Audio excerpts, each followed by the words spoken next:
fight, Max interviews Golovkin, asks him about, you know, other fighters in the division, because we have a lot more like fighters, middleweight fighters, right? Yeah. And Golovkin says he wants to clean out the division. What do you think about Golovkin saying that? Do you believe that?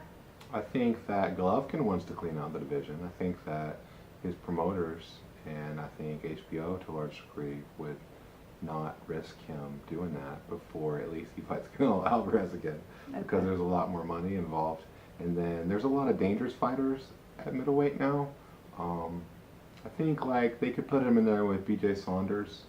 Saunders is a really good boxer, but I don't know if he has enough power to keep Golovkin off of him. But Jamal Charlo, they don't want to put him in there with Jamal Charlo because HBO has no relationship with Jamal Charlo. He's a PBC fighter, so he fights on Showtime and he fights on other PBC affiliated TV networks. So if what good is it? Why would HBO be inclined to want Golovkin to fight a guy like that who's really dangerous? Because then he loses. Because he's dangerous and because he they'd loses be the fight. building a fighter that's not theirs. Golovkin's I mean, all fighters once they get to that level become essentially TV property. So they want to protect their property because it's profitable for them. And so I get the reasons why they do things. I just don't want it. I think it's a detriment to the sport. To fans. Especially like Golovkin's 36 years old. It's like they want to milk the cow as long as it is alive. Where I say, Golovkin had a good run. Then we miss out on maybe some more prime fighting, like fighting years in Golovkin. Right. Because they're spending this time milking the cow, if you want to call it that. Right. Okay. Yeah. And I don't think like it should obviously like. I mean, it's not as like clean cut as that. Like it's complicated and like you've got all these different people involved, but essentially that's what it is. I think Golovkin himself, like he'd love to fight whoever because he's that kind of guy. It's just that it's hard to do that. Now I do think that Golovkin and Canelo would be a good rematch. You know, I'm interested in that fight. I thought Canelo fought really well in the first fight, and I'm interested to see if he can fight better in the second fight. And then Golovkin, he looked great last night against Fondas Monterosen, who they pulled out of the closet after 2 years off the shelf.